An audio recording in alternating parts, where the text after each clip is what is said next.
Now that was an episode of Yellowjackets. Welcome back to the reaction and recap of season 3 of Yellowjackets for those of us holding out hope that the show can live up to the promise of its premise. In this week's 7th episode, Croak, the frogs are screaming and the girls are hunting.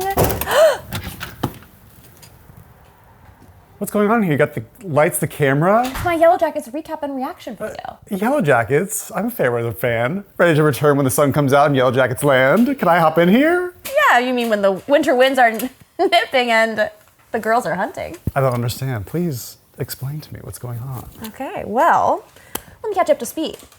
So in our past timeline, at the end of last episode, we had these strangers show up in the girls' camp right when they were eating Coach Ben, and they saw a severed head, and they were scared. This week, we go back in time 3 days, and we get to meet these other characters. Turns out they're frog researchers who are exploring a rare kind of frog that has been croaking in a way that sounds like screaming, which is what the girls have been hearing all season, that has seemed pretty supernatural. And they're also accompanied, that's Hannah and Edwin.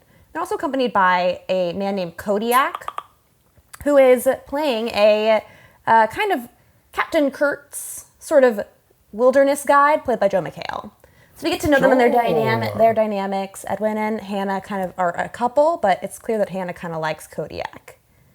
And anyway, we catch up to them discovering our Yellowjackets girls. All of the girls seem excited that they're going to be rescued except for Lottie, who screamed to no. These people are a little scared because they see a severed head and people dancing in a bizarre way. And so they're kind of trying to suss it out. They're talking to them, and then all of a sudden, out of nowhere, Lottie sneaks up behind them and murders one of them with an axe. Yeah. So then Kodiak turns to hit. Well, Kodiak has a crossbow and arrow. He shoots one of the Yellowjackets. Oh my God. Melissa, she gets hit in the shoulder. And then he turns to Hannah and says, run. And they take off running. And the girls are freaking out. They're like, Lottie, what'd you do? And then they kind of go running after them to hunt them. And they're now pretty expert hunters because they've been trapped out there for a while. Mm-hmm. That is such a violent and shocking. Did this all happen in the very beginning, or is this over the span of the whole episode? It was about 15 minutes into the episode because you spend about 10 minutes getting to know Edwin, Hannah, and Kodiak. Oh my gosh. Well, you've been kind of disappointed with the show so far this season, but you just noted last week that you felt like it was kind of picking up speed and improving. And so did this episode really deliver like on expectations? Yes, in the sense that in the past storyline, it's very activated. It's infused life back into the season in that we know what happens to these girls because we can see them in the present. We know a lot of who passes away. We kind of know the rough outline that they end up hunting and cannibalizing each other for sport, basically, beyond survival. But now we have these new characters that we didn't know encountered them in the wilderness. And what ends up happening is the girls capture Hannah, and Hannah has left a tape recording that's now playing into the present day where she's left a message for her child that she gave up because she had a teenage pregnancy. So the present day Yellowjackets think that this child is kind of threatening them with the tape because the tape kind of contains the murder of Edwin. You can hear it happening. So there's a new adult woman brought into the camp to live with them, which is surprising, and it's kind of like what's going to happen there. And then we also have Kodiak, who is a very mysterious kind of sinister character who's also very capable at surviving. And two of our characters, Travis and Akila, end up saving him because he almost falls off a cliff and says, take us with you, because they kind of have a sense that he can get them out of the wilderness. So now we have all these different competing groups, and we kind of know who survives and who doesn't, with a little bit of mystery. But there's just like more tension and suspense happening. Mm-hmm. And so where are we at in the season right now, and how many episodes? It's episode 7, and there's 3 more episodes. Okay. But going to the present day storyline, which is always the more disappointing, even though we got our great adult actors, it's just a little bit silly what's going on. But I don't know, this episode, it got a little bit more interesting in that Shauna leaves behind her family and is like, it's dangerous out there. Someone's trying to hurt us, so you have to stay here. And they're both disappointed. And then she reunites with all 3 other Yellowjackets, and they go on like a road trip to find this woman who we believe who's probably going to be played by Hilary Swank in the next episode, who's supposed to be the child of this Hannah. But on the way, Van ends up coughing up blood. She has cancer. So they have to stop at a hospital. Then Van has this like kind of vision in the hospital, or a hallucination, where she's seeing herself in the wilderness as a young person, and she's also seeing the dark Thaisa. So I don't know if you remember this, but Thaisa's kind of split into 2 people. In terms of like the sleepwalking? Yeah, there's the dark side of her and the light side, and apparently the dark side's been in control this whole season. And she kind of gets confirmation in this vision where Thaisa's like, her face is covered in dirt because she like eats dirt when she's her other self, and it's like, don't worry, I'm gonna save you. And Dan's like, no. So that's kind of scary, and it was really creepy. Then we also have Misty thinking that Shauna has killed Lottie, one of the other surviving Yellowjackets who passed away. And she has like DNA evidence. Not really important how that came to be. But she almost confronts Shauna, but instead of really getting that confrontation, Shauna ends up slipping out and going by herself to confront this child of the wilderness, or this child of the person they captured in the wilderness. And the episode ends with Shauna sitting outside of her house with a new knife placed on the car dashboard. And what I really liked about the present day storyline is that we actually kind of cut back to Callie and Jeff, her husband.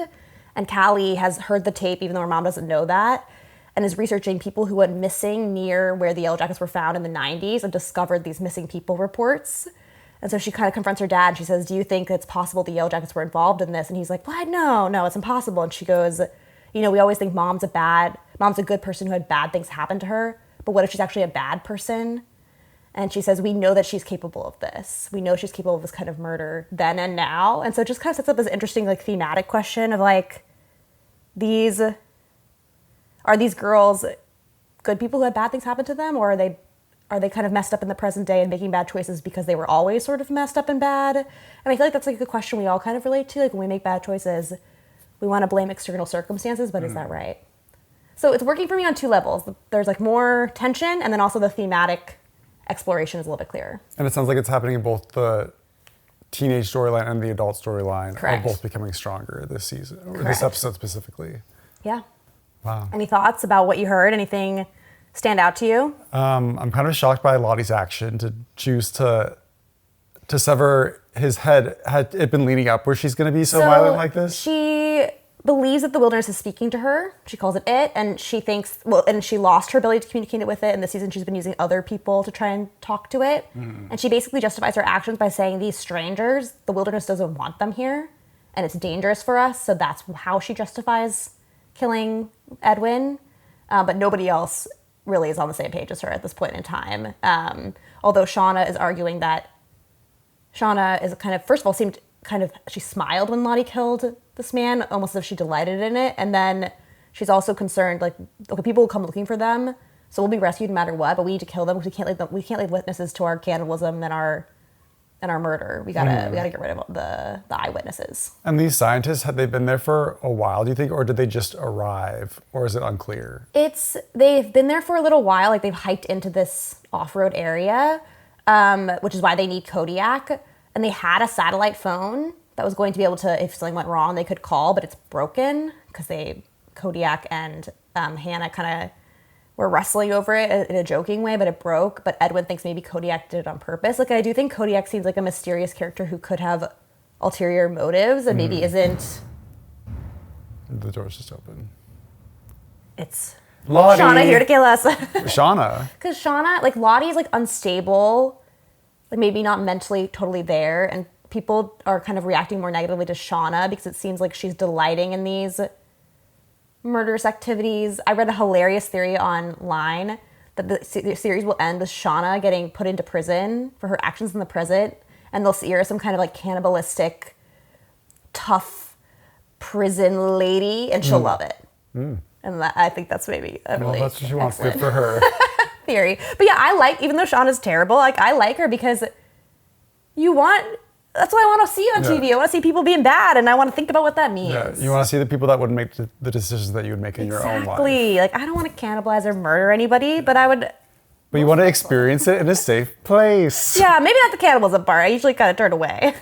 But everything else. And the murder. It's just the extremes of it where you're like, I can't believe humans could ever get to a point where they would decide to like be cannibals. Yes. Like, and so it's interesting in terms of like the morbid curiosity and just seeing the desperation of humanity of what people can do. I mean, it's so true, but I do think there's something inaccurate about shows like this or about Lord of the Flies, because I think what would really happen is, yes, people might turn to cannibalism to survive in desperation, but I think people genuinely, like, if you're really stranded, I think there's going to be more collaboration. I think there's going to be, like, the Andes mountain crash that this story is loosely based on, that is what happened. They kind of pulled together and did what they could to survive. And, they did have to resort to cannibalism, but it was sort of this discussion, and the people who were still alive who knew they were going to pass away gave permission, and, which is like a much more human story. And I kind of feel like that's my vision of reality and humanity.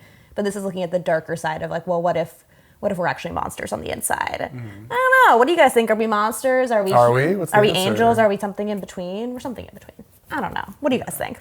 Well, none of the things that you're talking about in terms of the adult storyline of people who make bad decisions, what were you saying to that? Like, is that who they are?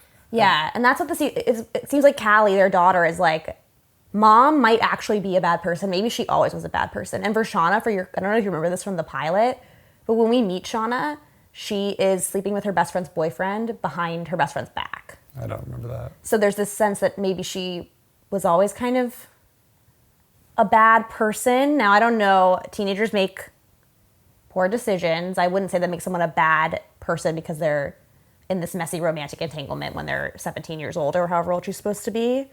But it is a question to be raised. And like the idea of them in the wilderness and like being able to do whatever you want with no social norms, especially the fact that they're all mostly they're women out there. And there are so many like social norms and rules that women have to follow. I don't know, just like an interesting premise. And that's why I always hold out hope and I keep watching the show. It's a great idea, even if it sometimes disappoints me. Well, maybe I'll have to start watching episodes again. I think you should. I don't think I'll stumble back into a video, but this has been a treat. We'll see. Thank you for letting me come on. Of course. Please make sure to like, subscribe, comment with your thoughts on Yellowjackets Season 3. Please watch previous videos. Also check out our other series on Severance Season 2, which is just completed. We're also in the midst of White Lotus Season 3. Lots of content. And if you have recommendations of movies or TV shows that we should also watch, please let us know. And react and recap on, let us know. So I was thinking we'd like go to Runyon. Oh, I haven't been to Runyon in like quite a long time, actually. Yeah, it's a little steep. I like the steep. Give me the steep.